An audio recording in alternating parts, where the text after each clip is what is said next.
Hello. Welcome to the Mariah Report. This is Back in Time. I'm Dan Enriquez. Who are you?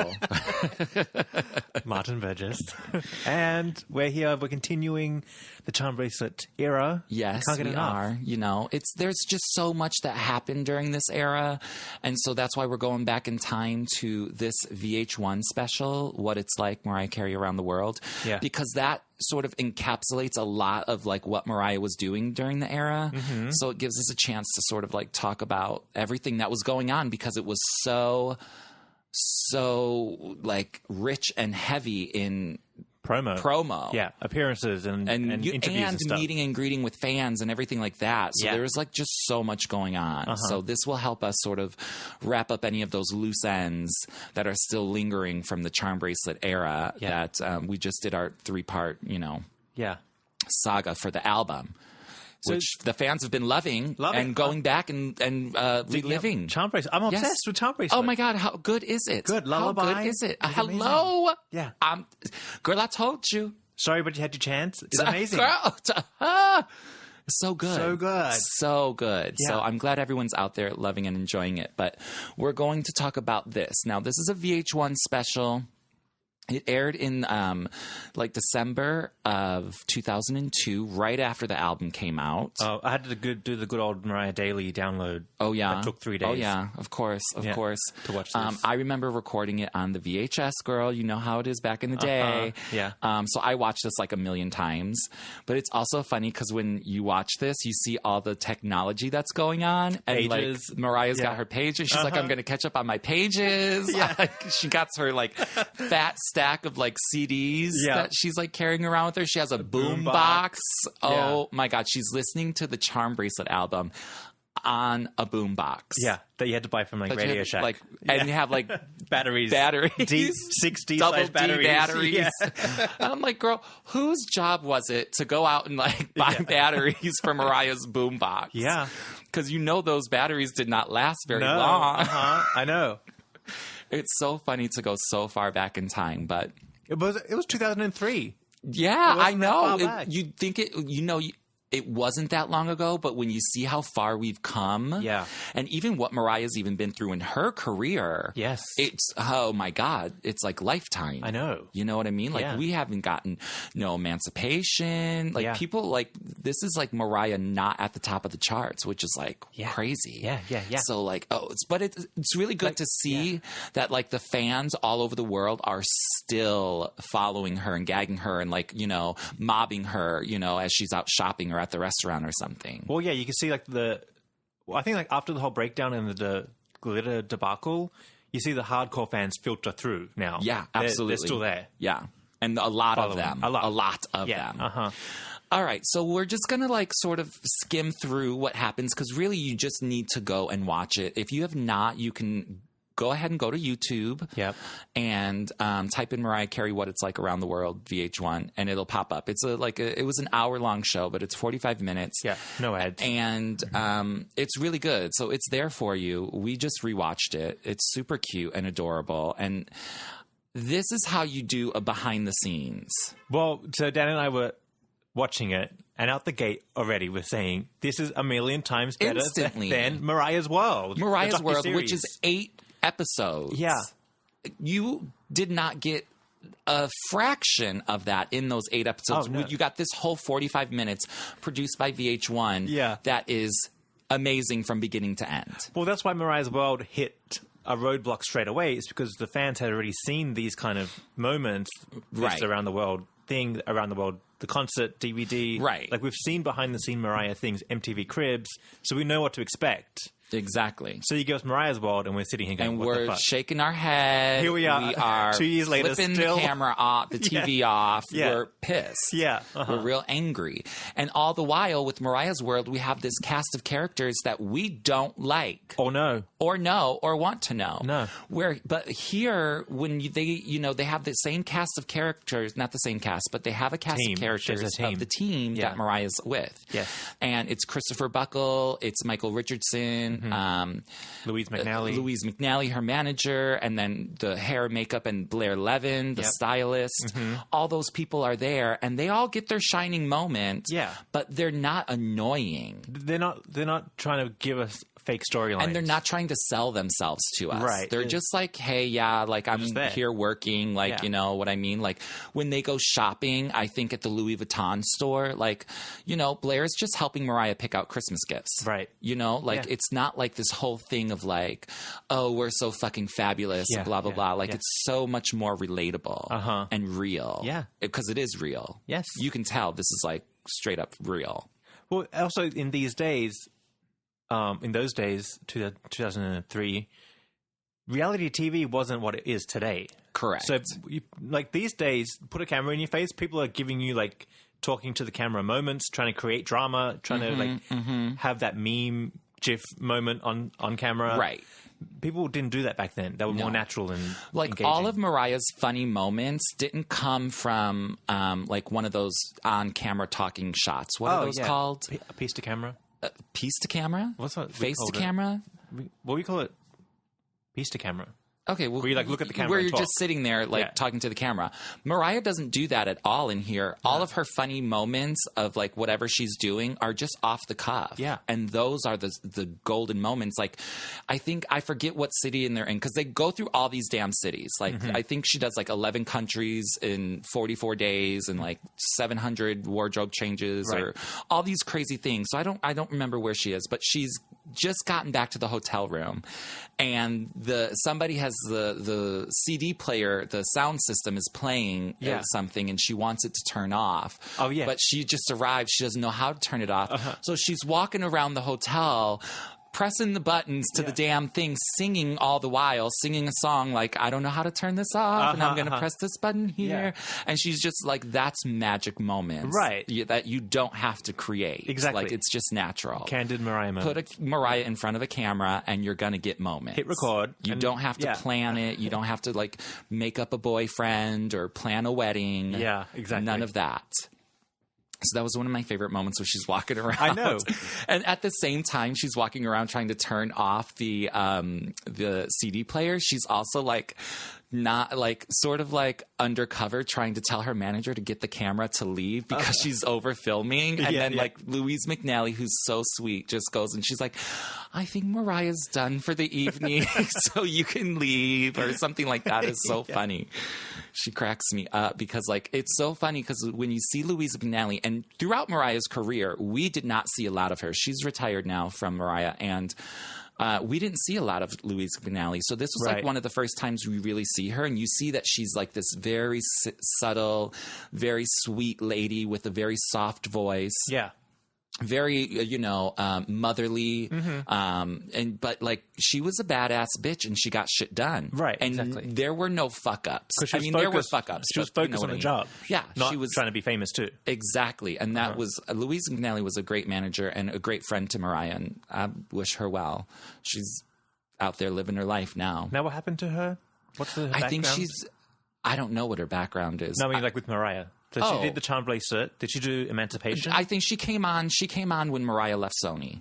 Or like, sort of like 96, 97. I forget where. Didn't she leave Sony Rainbow? Mariah did, yes. 98. 99. Maybe. Okay, now you're throwing me off, girl. I don't know. But Louise McNally, she been around, girl. Right, okay. She been around, and she was working very closely with Mariah. I think she came Butterfly. Oh, okay. Lambs will let me know. Yeah, Believe me, they will let me know. Yeah. I think she came Butterfly, and then she took a little break after Charmbracelet. But like, so like for Mimi, she had Benny Medina, but I think Louise was still sort of doing like some things. Okay, she was like in and out. She wasn't her full-time manager. Got it. Okay, but she was like in and out. Freelancing, absolutely. That's what she was doing. Okay. And then I last remember Louise McNally being with Mariah for like the #Beautiful era. Okay. Because she was there at the 4th of July taping. Oh. In New Jersey over there for NBC. Interesting. Yeah. Which I was there at. I wonder if she would ever come back. I think she's fully retired, but she's gone. I think she's done. No. I don't know, but I would love her to come back too because she knows what she's doing. Yeah. Yeah. The thing is, like, once you're out of the biz, you kind of like lose your contacts and. Yeah, but I mean, I'm sure she's still in touch with Mariah. Yeah. But anyways, one can dream.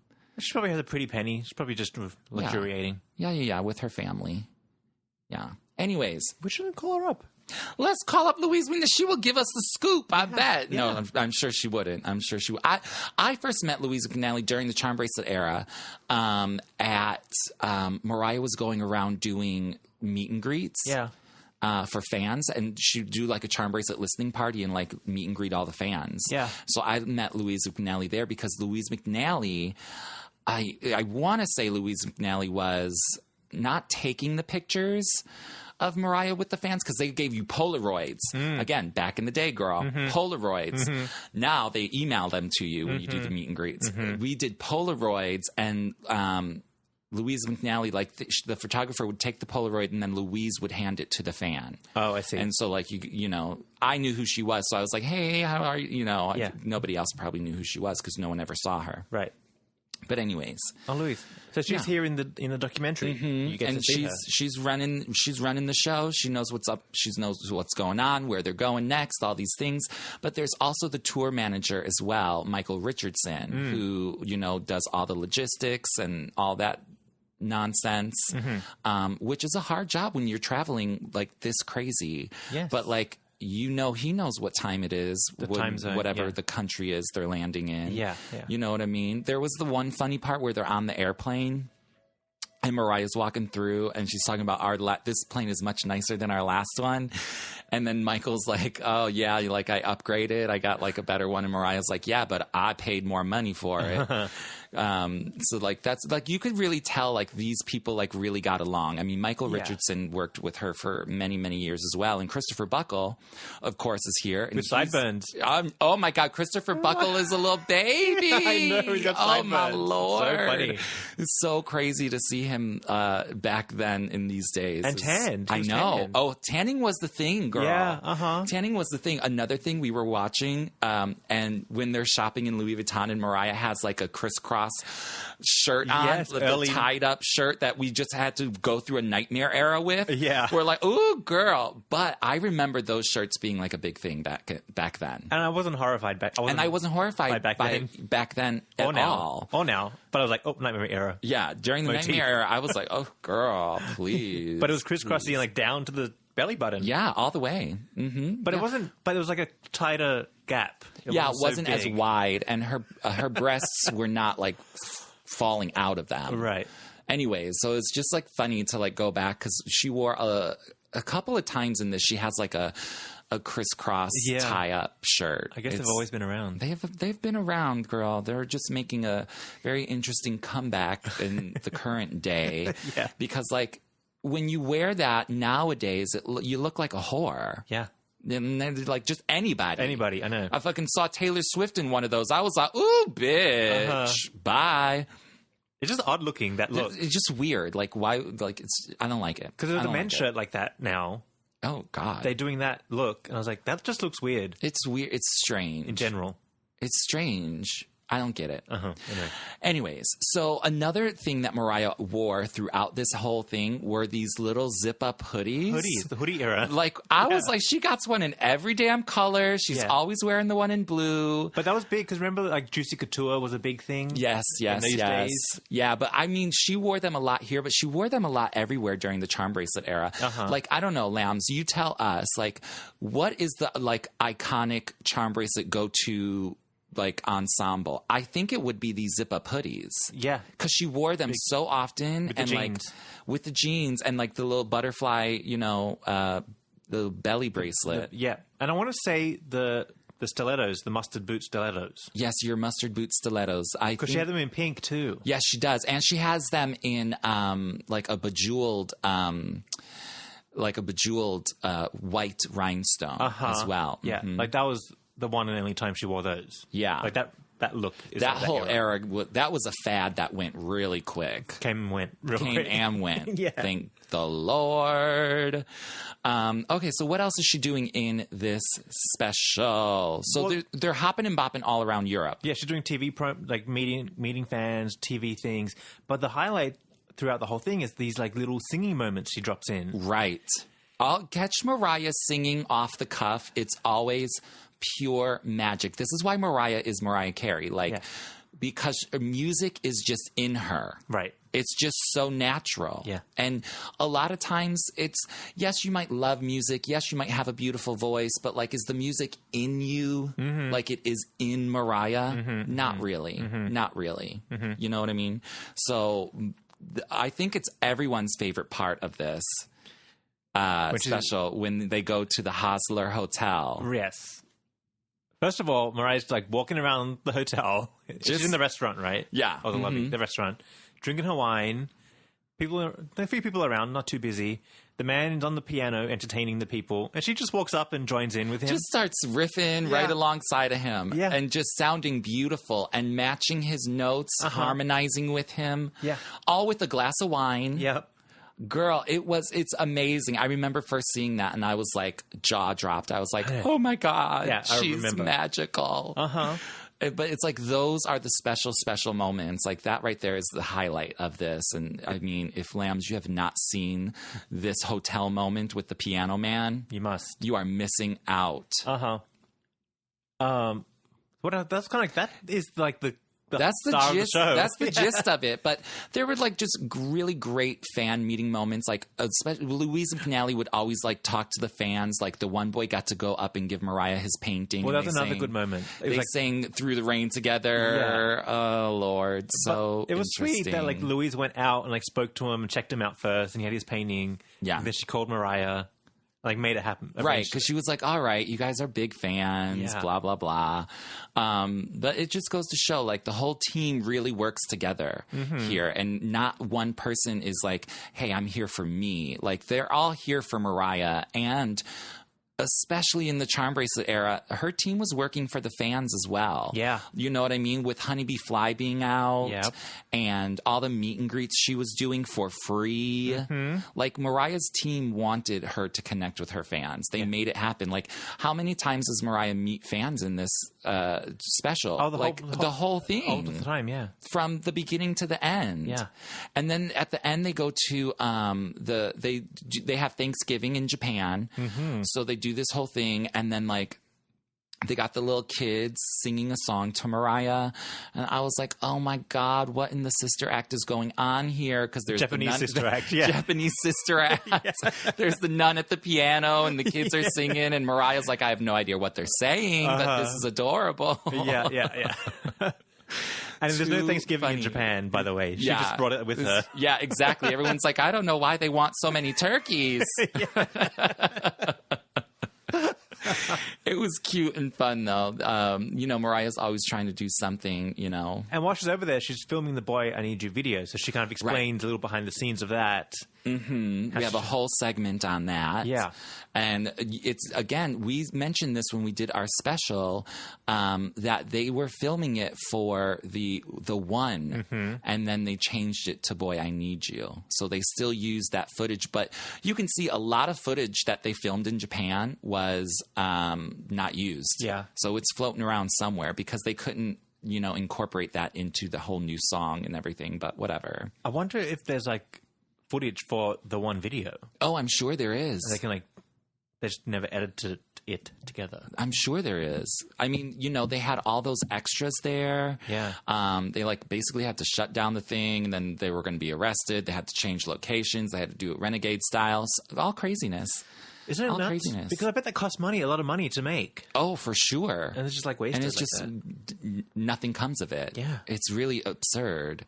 Someone glue it together, throw it up on iTunes. I know, right?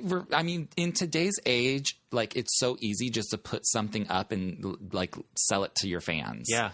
Like, put it on iTunes, fans will buy it. Like, they just will. So that was fun to get a behind-the-scenes look on that. But it also is, like, just nice to, like, watch this documentary, because it defines the era. It really does.